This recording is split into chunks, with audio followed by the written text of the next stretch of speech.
Olá, meu nome é Leandro Jarrel, tenho o prazer e o privilégio, a honra de substituir o apresentador oficial desse programa, que é o pastor Cássio.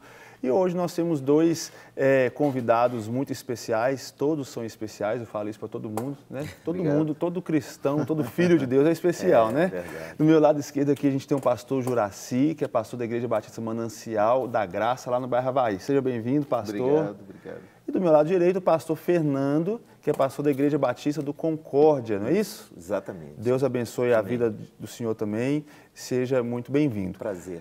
Nós falamos, em uma outra ocasião que eu apresentei aqui, o programa, que hoje muitas pessoas têm um desejo, parece que se tornou um status ter o título de pastor e um status ainda maior ser um pastor em tempo integral. Como eu estava conversando aqui nos bastidores, os dois pastores são pastores titulares, né, integralmente de suas respectivas igrejas, e eu gostaria de começar esse programa falando de dois desafios que são muito grandes. Primeiro, ser um pastor titular de uma igreja, né, que muitas vezes pastoreia outros pastores, e o desafio também de ser tempo integral. Hoje muitas pessoas confundem, acham que, nossa, é muito legal viver por conta da igreja, que eu posso acordar a hora que eu quiser, né? O negócio é só visitar os irmãos de vez em quando, e aí gera uma falsa impressão, e a gente sabe que não é assim, porque eu também sou pastor e também sou tempo integral. Pastores, primeiro, qual que é o desafio de ser um pastor titular, ser a cobertura de uma igreja inteira e ainda de outros pastores, na opinião de vocês? A questão é que há uma responsabilidade grande, maior. Porque o pastor, na verdade, ele deve exercer essa função mediante o chamado, né? A crença, a certeza de um chamado. Você até introduziu falando a respeito de ser chamado pastor, ter o título de pastor e ser pastor. O importante não é ter título, ter o título de pastor. Muitas pessoas ficam já muito satisfeitas se alguém lhe der esse título. Mas o título, ele pode não significar nada, porque o mais importante realmente é o chamado. E o chamado de pastor, para ser pastor, para executar esse ministério, ele é grande, obviamente, é um prazer, uma honra para qualquer pessoa. Eu nunca vi alguém chamado dizer que isso fosse uma desonra, muito pelo contrário, né? Todos amam muito esse trabalho. Mas o pastorado tem a ver, obviamente, até o nome, né? A origem do nome é essa, tem a ver com o apacentar, o apacentamento do rebanho, ou seja, de pessoas, que envolve algumas coisas como a pregação, o conselho, a ajuda, o estar próximo, de uma forma muito resumida, as funções pastorais. Mas sendo uma pessoa que está numa condição integral no ministério, dirigindo uma igreja, uma comunidade, não passa só por isso, porque também vem a questão, existe uma outra função que é da administração de uma comunidade.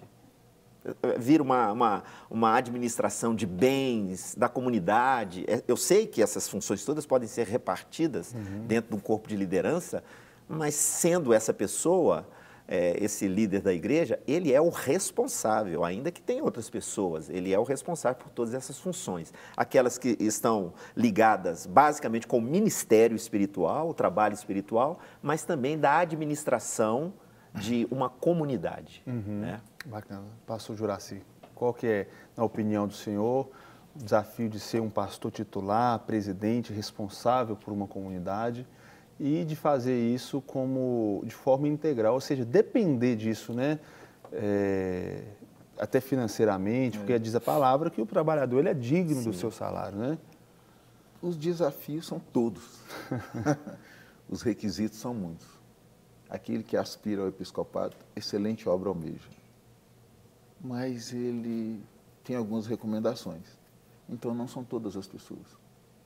Ele tem que ser marido de uma só mulher, não dado ao vinho, não espancador, não cobiçoso de torpe ganância. Ele tem que ter um bom testemunho dos de dentro, principalmente os de fora. Não neófito, novo na fé, para que, se ensoberbecendo, não caia na condenação do diabo. Então, tem muitos requisitos. Não ganancioso. Não ganancioso, não é? Então, ele tem que primeiro ser vocacionado. Ele tem que ser chamado. ele tem que ser reconhecido pela comunidade.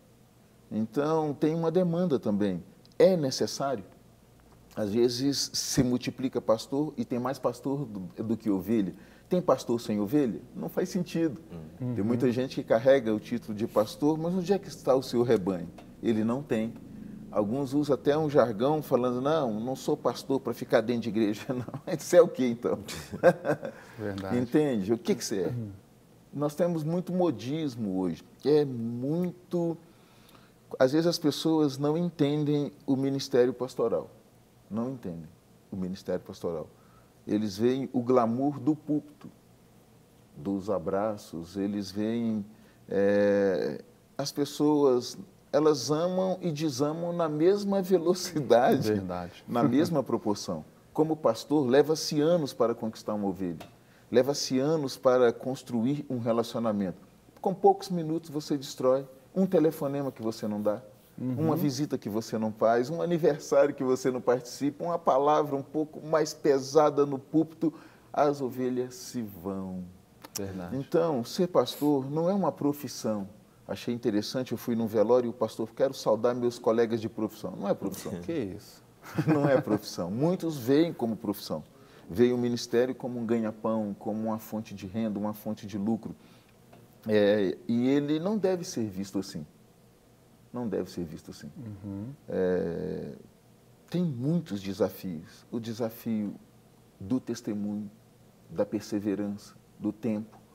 Por exemplo, hoje cada vez tem aumentado cada vez mais o número de pastores, de pessoas, de pastores que estão abandonando o ministério. Sim. Tem aumentado. E muitos até precocemente. Os motivos são variados. Mas faltou alguma coisa nesse chamado, nessa vocação, nessa perseverança, nesse suportar a aflição. Então, é muita demanda. Não é fácil, né? São muitos os desafios e não é fácil. Na opinião de vocês, um pastor que abandona o ministério é porque ele nunca foi chamado, ou aquele que é chamado de fato, ele passa por todas as dificuldades. Porque muitas vezes, hoje as pessoas podem olhar para a Igreja do Senhor, que é uma igreja grande, que é referência no bairro, que eu conheço, a Igreja do Senhor, aí de repente vê, né, hoje os frutos, mas não conhece a história de vocês, né, para trás. Quantas coisas, eu me sinto muito honrado, né? Eu tenho vou fazer 6 anos de ministério, sinto muito honrado de estar sentado aqui com vocês, né? Mas as pessoas não sabem a história que vocês viveram. E quantas vezes precisaram de uma cesta básica? Não estou falando que é o caso de vocês, talvez seja, mas é o caso de muitos. Sim. Né? E de repente hoje, só porque comprou um carrinho, e aí as pessoas já enxergam mal e tal, mas não conhecem a história que foi para trás. Vocês hoje passaram por muitas coisas, talvez não tenham tantas dificuldades como antes, né? Nessa questão financeira. Sim. Eu vejo hoje em dia muitos filhos de pastores que jamais querem ser pastores, porque preferem fazer uma faculdade, ter uma profissão, do que depender da igreja, depender do ministério. E é justamente aí que a gente vê a questão da vocação. Isso. O senhor acha que falta a vocação, aquela convicção? Porque, às vezes, o filho do pastor não é vocacionado ao ministério. Não necessariamente. A esposa do pastor não tem nada a ver com o ministério. Ela é esposa do pastor. E ela recebe o título de pastor em muitos meios. É quase que por associação. Automaticamente, né? Não é uma vocação, é um chamado, e às vezes árduo. Quando um pastor abandona o ministério, ele não pode ser julgado. Sim, claro. Se nós não temos o conhecimento, tem N fatores que levam. Tanto é que a gente viu nos últimos meses, não sei se vocês acompanharam, o número absurdo de pastores cometendo suicídio. Sim. Da nossa Convenção Batista Nacional, no Brasil, nós registramos, pelo menos uns 2, eu recebi fotografia deles.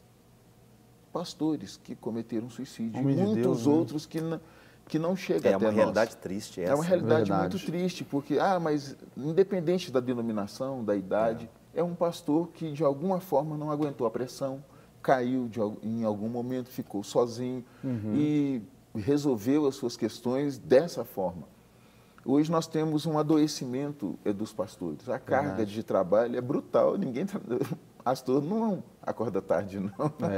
É por esse motivo que a pergunta dele, às vezes a gente tem um certo preconceito, né? Sim. Quer dizer, o pastor, muitas pessoas imaginam assim que ele não tenha problemas. Muito pelo contrário, que ele carrega a carga de muitas pessoas. Muita pressão. Exatamente. Quero desmistificar, aproveitando que são dois pastores, essas questões. As pessoas têm essa ideia. Não, ele só anda nas nuvens, né? Absolutamente, absurdamente não, né?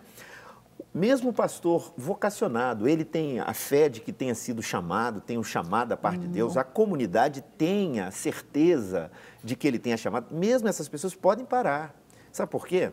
Muitas delas podem entrar numa crise por causa de desgastes, por causa, às vezes, de uns relacionamentos que acabam desgastando, trazendo muita confusão. Né? Vai se intoxicando, exatamente Até isso. enfermidade. Isso, exatamente. Então, pode acontecer com qualquer pessoa.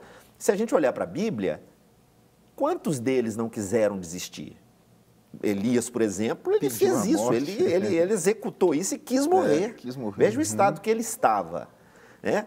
Ainda bem que Deus falou com ele.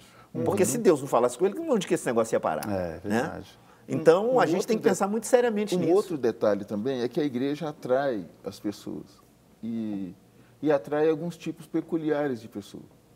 Hoje nós temos pessoas na vida da igreja que transitam pela vida da igreja que são pessoas com muitos distúrbios mentais, psiquiátricos e psicológicos graves, seríssimos. Eles desembocam no gabinete pastoral e eles trazem toda aquela bagagem, todo aquele histórico e despeja nos pastores. Não estou reclamando, tá? Sim. Não estou reclamando. É a realidade. É uma realidade e faz parte do nosso trabalho e é nobre. O que acontece? Muitos pastores não estão treinados para lidar com isso. Sim. Eles absorvem essa bagagem, esse peso. Levam para dentro de casa, Existe né? uma Sofrem carga demais, de manipulação muito grande em cima dos líderes. Existe uma carga, se você não souber identificar, você é manipulado o tempo todo. Existe uma cobrança, uma demanda social muito grande. Nós temos uma agenda social muito agitada, não é? E a nossa família nos acompanha nessa agenda social muito agitada. Da mesma hora que você está em Minas, você está em São Paulo, você está no Rio, da mesma hora que você está no Rio, você está em casa, você está num aniversário, num casamento, num velório, você está numa formatura, num ato cívico, você está o tempo todo. No aniversário e no velório no mesmo dia. De domingo a domingo, uma noite em casa é raro, o tempo né? todo. Então, o que acontece nesse período? Nós vamos nos tornando funcionais. Temos que tomar cuidado com isso. E às vezes vamos abandonando. É o perigo de virar profissional. Vira profissional. É. E corremos o risco de perder a devoção, a busca pessoal. Então, às vezes, muitas pessoas querem para o ministério porque vê a função. Eu acho bonito tudo que está em volta, o poder, né, a autoridade, influência, o respeito. Mas aquele que Isso muito é o foi mínimo. dado, muito será cobrado. É. Na proporção que aumenta, aumenta também a responsabilidade. Então, não é algo que deve ser evitado, não. Aquele que aspira, excelente obra deseja, excelente coisa. Mas importa que ele seja qualificado. Sim. Importa que ele seja Pastor qualificado. Juraci, e mesmo ele sendo justificado no início, quando ele é, vamos dizer, aclamado, ungido, nós temos que continuar aprendendo, passando por preparos, porque a vida não é estática. Os pastores, muitos, talvez a maioria, começam jovens, começam na sua idade mais jovens, né? E as demandas da igreja, do mundo e do ministério, elas vão se alterando, não é a mesma coisa. Eu já tenho 26 anos de ministério pastoral, então é muito diferente lá de 25 anos atrás para hoje, é bem diferente, a igreja é diferente e o mundo é diferente. Né? Então, nós precisamos nos atualizar, mas essa atualização, eu não digo que seja uma acomodação com a sociedade. Essa atualização é realmente o aprendizado dentro da nossa área. Aprender mais a Bíblia, aprender mais no que diz respeito aos relacionamentos e aos problemas novos que surgem, até para a gente saber aconselhar. Dos trabalhos mais frequentes do pastor é o aconselhamento. Isso é o tempo inteiro. Então, existem coisas novas que estão acontecendo e nós podemos não estar inteirados acerca de tantos assuntos, tudo, né? E a gente não vai poder fazer absolutamente nada. Então, nós temos que evoluir nesse sentido. E algo que acontecia no passado, o pastor ele citou, vamos voltar aí 15 anos atrás. Há 15 anos atrás, você não via pastor. Tinham poucos e raros pastores que não tinham um contato muito próximo da comunidade. Você não via eles andando na rua, você não encontrava com eles. Isso era raro, era um ser raro. Vamos colocar de 5 anos para cá, houve uma pulverização do ministério. Não posso dizer uma banalização, não, mas uma pulverização. Se produziu muito rapidamente pastores. Quando eu digo muito rapidamente, às vezes uma pessoa que consegue ter uma boa retórica, tem uma boa oratória, uma desenvoltura. Então, um perfil de liderança, né? Não quer dizer que a pessoa tem esse perfil, que ele é um pastor. Ele pode vir a ser um bom pastor, um grande pastor, mas muitas pessoas foram ordenadas precocemente, consagradas precocemente, dado títulos a elas precocemente. Eu já vi casos de consagrar e desconsagrar, dar e tirar. Então, gente do céu. Entende? Então, não é que eu quero engessar o acesso, claro, de maneira nenhuma. De maneira nenhuma. Mas houve uma exposição em massa, uma produção exagerada. Mas isso traz problema, de um modo geral, para a igreja, porque você usou uma palavra que ela pode talvez ser usada, banalização. Muitas pessoas entraram para essa função sem o devido preparo. E isso vai gerar problema. E o problema ele não fica restrito à igreja, é para fora também da igreja, obviamente, porque a igreja está na sociedade também. Então, o que acontece dentro da igreja, isso tem impactos abrange mais. Exatamente. Então, isso gera problemas, sim, não há dúvida. A igreja, talvez hoje, ela gasta muito menos tempo para preparar uma pessoa que eles entendem que é chamada para o pastorado, né? Tem que preparar, a gente não precisa ter pressa para isso. Para que pressa? Né? Então, a gente pode ter mais calma dentro desse processo para que a gente tenha pessoas mais consagradas. E a gente, na verdade, nós não precisamos ter, a questão não é número, não são muitos, mas são aqueles que são chamados. Não muitos segundo a nossa ótica, a nossa visão, mas aqueles que são chamados para valer. O senhor está falando, né, sobre preparação. Nem todo seminarista ele vai ser um pastor, mas todo pastor ele precisa necessariamente ter um curso. Estou falando de teologia. A teologia é a única forma de preparar um pastor? A única não. É necessária porque o pastor, uma das suas grandes funções é pregar e ensinar. A pregação é um ensino, ele vai ensinar. Então, ele precisa conhecer mais a Bíblia. Não é a única coisa. Ele não pode ser apenas uma pessoa que tenha um bom conhecimento. Isso não é suficiente para ser pastor. Ser pastor não é um diploma, de um curso de seminário. É até algo que aconteceu com... É vocação. É uma vocação. Por exemplo, essa ideia de que fez seminário agora vai ser pastor. Os seminários mais antigos, eles tinham a seguinte conotação. Um indivíduo, uma pessoa, ela se desponta na comunidade. O líder dela entendeu que ele é vocacionado, que ele tem um chamado ministerial. A igreja chama esse indivíduo e o enviava para o seminário. E lá no seminário ele era sustentado, a igreja o recebia como seminarista da igreja. Sim. Ele era preparado para voltar e atuar ou no ministério local, ou então ele estava pré-apto para abrir uma congregação, ele era enviado para uma congregação. Só que os nossos seminários, eles se tornaram escolas, conforme as escolas seculares. E o objetivo dos seminários é ter alunos. Então, seja quem for, de onde for, é ter alunos. E alunos que necessariamente, alunos que querem conhecimento teológico, querem aprender mais, devido a não ter, talvez, uma estrutura de ensino na sua própria igreja. Ou uma estrutura de ensino ser o seminário. Então, nós multiplicamos seminaristas. Mas no meio desses seminaristas, tem muitas pessoas que não são necessariamente vocacionadas. E a vocação não é só o ministério pastoral, diga-se de passagem. Pastores, musiquinha de fundo quer dizer que nós precisamos encerrar esse bloco. No próximo bloco tem muito mais assuntos sobre essa questão de ser pastor, de ser igreja. Nós vamos para um intervalo bem rapidinho, não sai daí, e o bate-papo volta já. Olá, seja muito bem-vindo de volta ao nosso programa Bate-Papo aqui na Rede Super. Eu sou Leandro Jarrell, se você quiser me seguir aí no Instagram para a gente manter o contato, é @LeandroJarrell, J-A-H-E-L.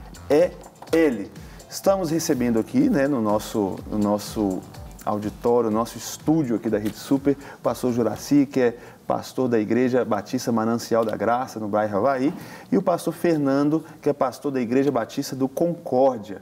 E eu estou aproveitando a presença desses grandes pastores, um com 26 anos de ministério, sim, né? E o outro? 18. Com 18 anos de ministério, eu tenho 5 anos de ministério, estou aqui aprendendo muito com eles, e a gente está falando sobre esses desafios da liderança, sobre consagração de líderes, de pastores, e a gente estava conversando no intervalo aqui que muitas pessoas têm almejado o título de pastor, né? Mas onde estão os outros dons ministeriais? Onde estão os profetas, os mestres?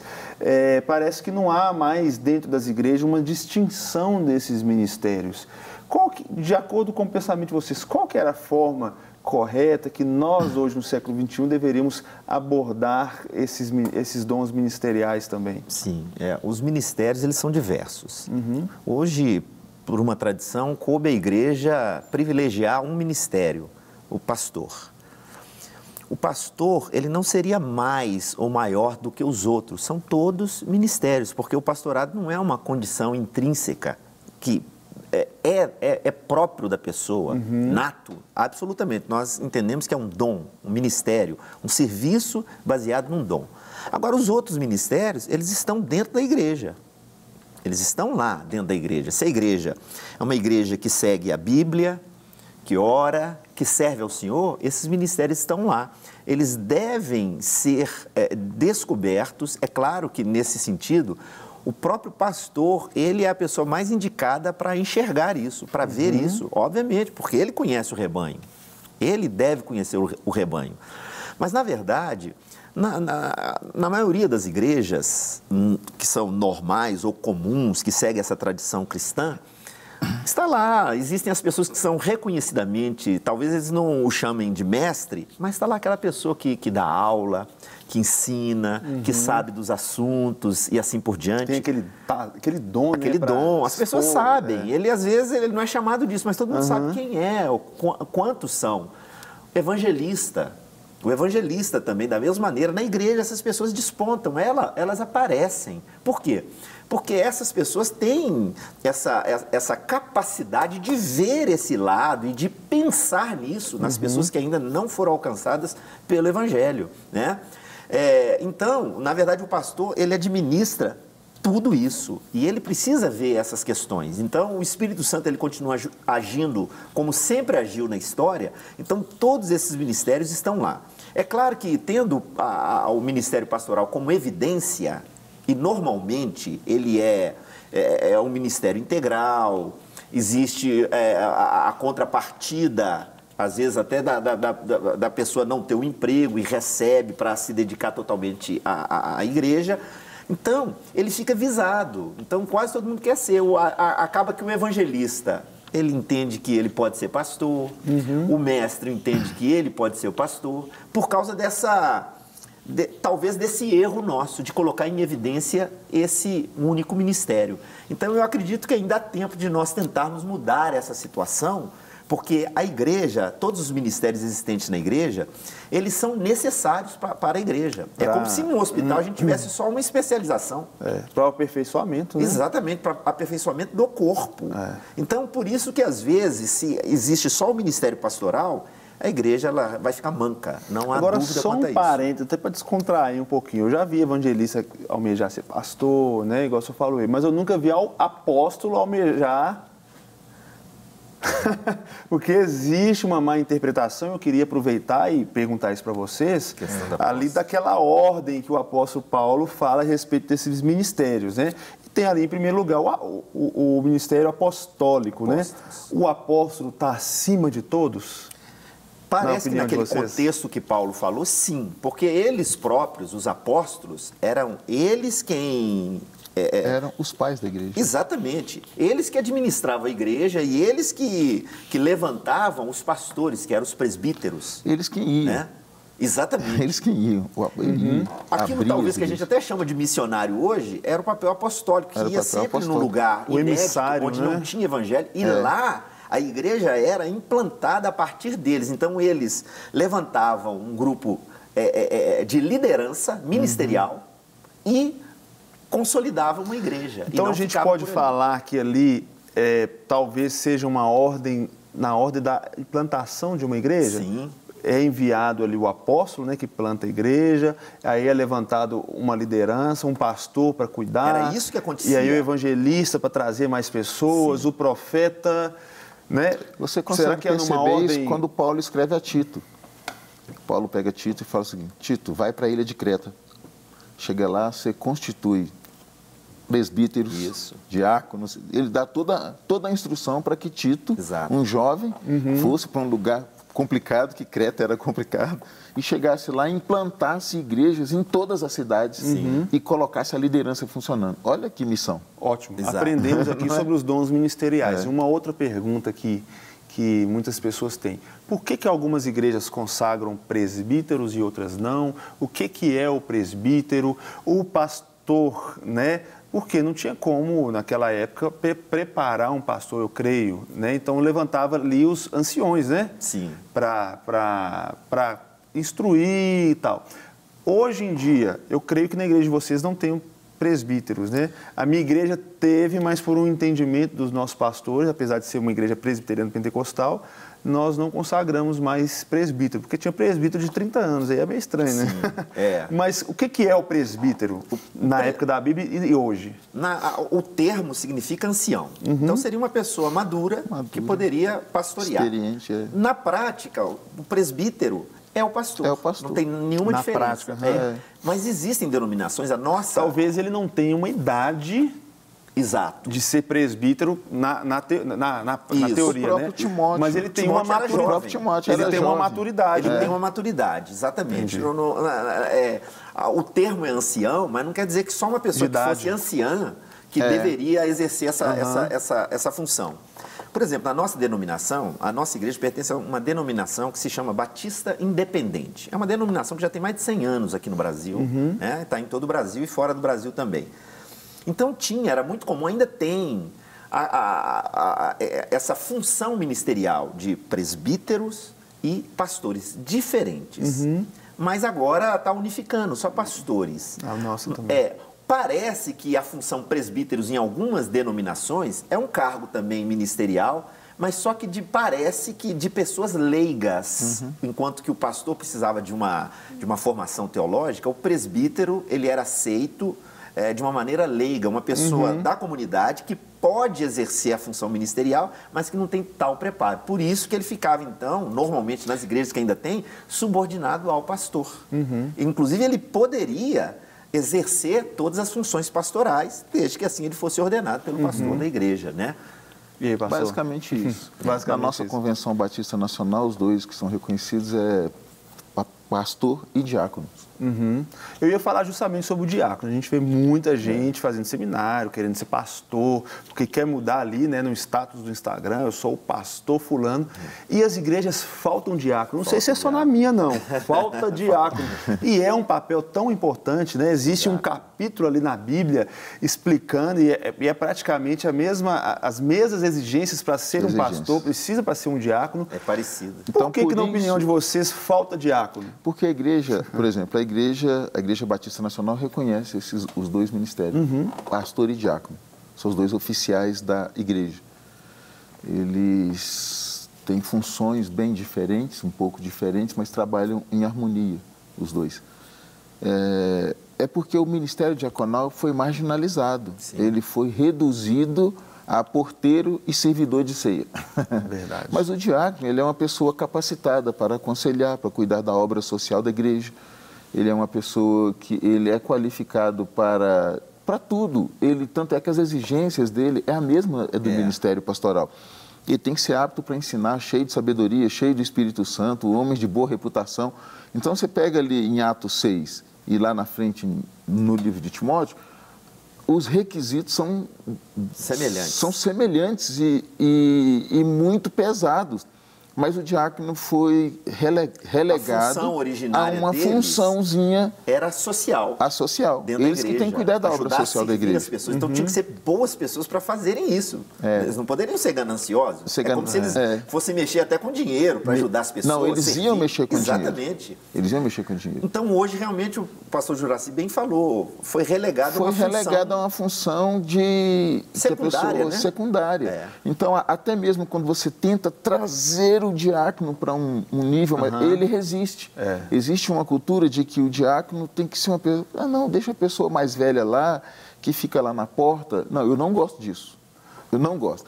Uma pessoa que às vezes não tem muito talento, né, mas quer servir, você põe ele, você vai ficar colocando a água ali e você vai ser o diácono. Só para você ter uma ideia, por exemplo, quando eu era um jovem na igreja, e eu ainda não tinha sido ordenado ao ministério, eu era o líder dos diáconos.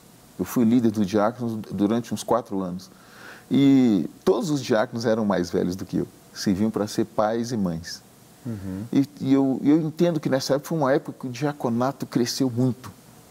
Se desenvolveu muito, porque como eu era o líder dos diáconos, eu tinha uma visão mais progressista, mais aberta. Então, eu procurei dar uma outra conotação para o ministério diaconal, sem interferir, mas ele dava muito apoio ao ministério pastoral. Sim. Os diáconos trabalhavam muito, a gente era quase, exercia uma função pastoral na igreja, cuidava, além de cuidar do templo, da obra, da ação social, das coisas que precisava cuidar, da casa do pastor, da mesa do pastor, a gente cuidava do pastor. Então, a gente cuidava muito bem do pastor, procurava atender a família dele, tirava a carga dele para que ele pudesse se dedicar ao ministério da palavra e da oração. Sim. Porque, na verdade, nós viramos, hoje, o ministério pastoral, em muitos aspectos, o pastor virou administrador do templo. Sim. Terrível. O meu pastor sempre fala, eu queria mandar um abraço para ele, pastor William, que é meu sogro. Ele falou o seguinte: pastor, ele é pago para orar e ler Bíblia. É isso. Né? Os outros aspectos são secundários. É a pregação e a oração. Porque se o pastor ele tem que preocupar, né? É claro que existem contextos que tem só o pastor lá. Mas se tiver que preocupar só em pagar as contas, em administrar isso e aquilo, que horas que ele vai visitar, que horas que ele vai cuidar isso, na verdade, pessoas, nem é uma função nossa. Já que nós somos os titulares da igreja e assumimos da parte diante de Deus a responsabilidade, nós somos responsáveis por criar os mecanismos para que isso funcione. Sim, conversando com um pastor amigo meu outro dia, muito interessante, e ele muito apertado, muito atarefado, muito assim, numa situação de pressão, falei: vou te fazer uma pergunta. Você está nessa cadeira aí. Se eu te amarrar nessa cadeira aí, pés e mãos, você está travado na cadeira, você não pode sair daí. Sua igreja funciona? Sua igreja funciona. Você está amarrado, ela funciona? Ele falou: não. Então você tem que criar... É dependência, né? Você tem que criar um sistema... A igreja não pode ser dependente de uma pessoa. Você tem que... A culpa é dele. Você tem que criar uma estrutura de maneira que ela funcione sem você. Na verdade, pode ser dependente de uma pessoa, sim. De Cristo, que é o cabeça. Sim. Cristo. Fica a dica aí, Aí né, vem a questão dos dons. Você tem que preparar os seus diáconos para que eles sejam diáconos. Você tem líderes obreiros que eles assumam a liderança, sejam qualificados e façam. Tem um evangelista bom. Gente, que evangelista eu tenho? Esse é evangelista. Mas ele trabalha. Está lá numa empresa 8, 10, 12 horas por dia. Não, você vai sair dessa empresa. Quanto você ganha tanto? Não, você vai vir pela fé, eu vou te pagar, nós vamos te assalariar, você é evangelista da igreja. Então faz a função, potencializa a função de evangelista agora. Você, oração, gente, eu preciso de um intercessor na igreja, alguém que... Você vem para cá, você vai estruturar o ministério de oração, você vai ser intercessor, você vai, toma isso aqui, isso é para você viver. Mas a sua vida vai respirar o ministério agora. Essa que é a questão. Eu tenho um bom mestre. Gente, aqui eu tenho um mestre aqui. Eu preciso que você estruture a parte de ensino para mim. Cuide do ensino. Mas o pastor precisa ter muita segurança para fazer isso. Se ele não tiver segurança, ele não fará isso de modo algum. Ele abafa mais do que joga o holofote na pessoa. Essa que é a ideia, porque, na verdade, se ele é evangelista... Não, eu não estou competindo com ele, ele não é pastor. Eu sou pastor. Junto. Se o outro é o mestre, ele está cuidando da parte dele, eu sou pastor. Entende? Então, não há uma insegurança se nós, cada um, trabalharmos dentro da sua área de atuação. Claro. Não há confusão de... Exatamente. de É atributos, interessante entendeu? que, às vezes, Então, um tem que ter pastor essa ele capacidade. centraliza muito as coisas nele, às vezes por dois motivos. Primeiro, porque às vezes ele pode ser egoísta, ele pode querer o ministério dele, para ele, por ele, são todas as coisas. Sim. Por outro lado, pode ser um excesso de zelo. Sim. Né? Que a pessoa fala assim, cara, eu preciso Você foi bem benevolente. Não existe excesso de zelo. É verdade. Às vezes é um excesso de responsabilidade. Não, também não. Existe nada a ver. Existe medo e ciúmes. Pode ser. É medo. Por exemplo, não estou falando mal. Existe também, por outro lado... Um dia eu estava numa reunião de pastores, conversando com um colega que apareceu lá. Eu fiquei olhando para ele assim, eu fiz uma leitura interessante. Eu chamei ele, vem aqui, deixa eu te fazer uma pergunta. Você é colecionador de chaves? Ele, por quê? Eu nunca vi uma pessoa carregar tanta chave. Me fala, eu fiz a questão de perguntar, de onde são essas chaves? Aí ele foi falando da igreja, da sala do coral, da sala do não sei o quê, do não sei o quê, do não sei o quê, do portão, do parquinho, Eu falei, você tem mania de controle, entendeu? Tem necessidade de você ficar com isso no chaveiro do seu carro? A sua calça está quase saindo, está puxando a calça para baixo. Verdade. Mas, por outro lado, também existe alguns contextos de igreja que o pastor não tem quem conte. Existe a carência. Existe muitas vezes, às vezes a igreja está cheia, mas hoje a gente vive uma superficialidade muito grande. Exato. O pastor não acha dentro de 500 membros uma pessoa que ele possa delegar algo e que possa descansar. É muito legal. Ele não foi colocado para achar ninguém. A capacitação. E ele mesmo deu uns para apóstolos, profetas, evangelistas, pastores e mestres. Buscando o quê? O aperfeiçoamento dos santos. Ele é que tem que ver isso. Ele que tem que aperfeiçoar o santo. Ele tem que aparelhar os santos. Para a obra do ministério, até que todos cheguemos à unidade da fé e do pleno conhecimento. Mas isso depende muito da capacitação dessa pessoa. Se ela não tiver, ela não consegue enxergar essas coisas. É por isso que o pastor tem que ser apto a ensinar. Por exemplo, a gente está falando dos diáconos. Paulo falando, ele tem que ser apto para ensinar. A gente vai ver alguns diáconos que destacaram. Estevão, Filipe. Nossa, eram extraordinários. Eles eram diáconos. Eles não eram apóstolos, eles eram diáconos.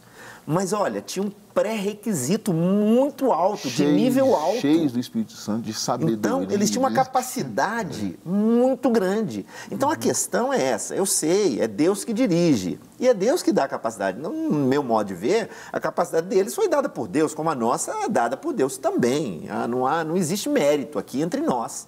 Na causa de Deus, não existe mérito. É uma questão de Deus. Então, às vezes... se coloca uma pessoa por colocar. Não, ela não tem nenhuma qualidade, não é vista nela. Quando eu digo, não estou falando da questão nata, ela está na congregação, ela vive ali naquele meio espiritual. Ela não foi dotada dessa capacidade. Então não adianta, porque vai virar um peso para ela. Deixa eu gerar uma polêmica aqui. Sim. A gente fala, isso acaba complicando as coisas. Quando a gente fala assim, Deus dá a capacidade. Deus dá a capacidade, potencial. Isso que eu quero dizer. Porque você pode receber um chamado de Deus, ter uma capacitação de Deus e julgá-lo no ralo e nunca desenvolvê-lo. Sim. E é isso que, às vezes, nós vemos muita gente pedindo... O preparo é isso. É isso que é o preparo. Você eu tenho um chamado, eu sou vocacionado, mas eu tenho que ser preparado. Eu tenho que ir para um preparo, ser lapidado. O apóstolo Paulo foi chamado, ele não atuou imediatamente. Ele ficou quantos anos lá com aqueles pergaminhos lendo? Os apóstolos, chamados por Cristo, eles passaram por um preparo. Eu acho que eles ficaram 3 anos com Cristo. Não é? A unção não substitui a preparação, né? Tem muita gente que, nossa, eu fui chamado, eu fui consagrado e tal... mas não quer passar. A gente vive um contexto de uma superficialidade muito grande. Às vezes o pastor tem dificuldade, por quê? As pessoas não querem fazer um curso, não querem passar por uma preparação. Existem 2 coisas muito necessárias para a pessoa que vai desempenhar qualquer ministério, pastoral, diaconal, dentro da área musical da igreja, o evangelista, todos. Ele precisa da vida piedosa, é a vida consagrada. Uma que ninguém vai ser chamado sem isso aqui. Esse primeiro ponto. Você lembra lá no capítulo 3 de Atos, quando Paulo e outros foram chamados? Eles estavam orando.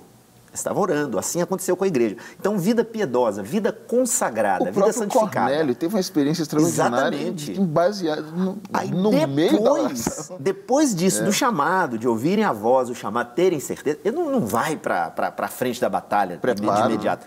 Preparo.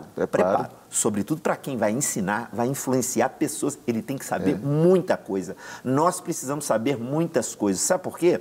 Da mesma maneira que nós devemos abençoar, passar pela vida das pessoas e abençoar, nós podemos também se tornar uma catástrofe. Verdade.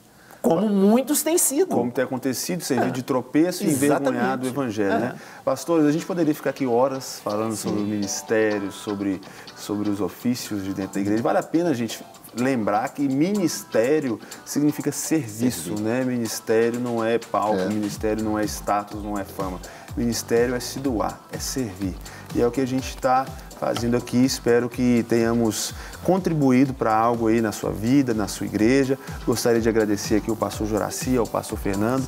Mande um abraço para a igreja de vocês. E você que nos acompanha, vocês que nos acompanharam aqui, deu uma gaguejada durante esse tempo de programa. Que Deus possa te abençoar. E espero você no nosso próximo programa Bate-Papo aqui na Rede Super. Deus abençoe. Até mais. Não quer ficar um segundo por fora da nossa programação? Agora você pode nos acompanhar através das plataformas digitais. Não perca tempo. Acesse, curta e siga-nos. Fique por dentro de tudo o que acontece por aqui. Rede Super, inspirando você.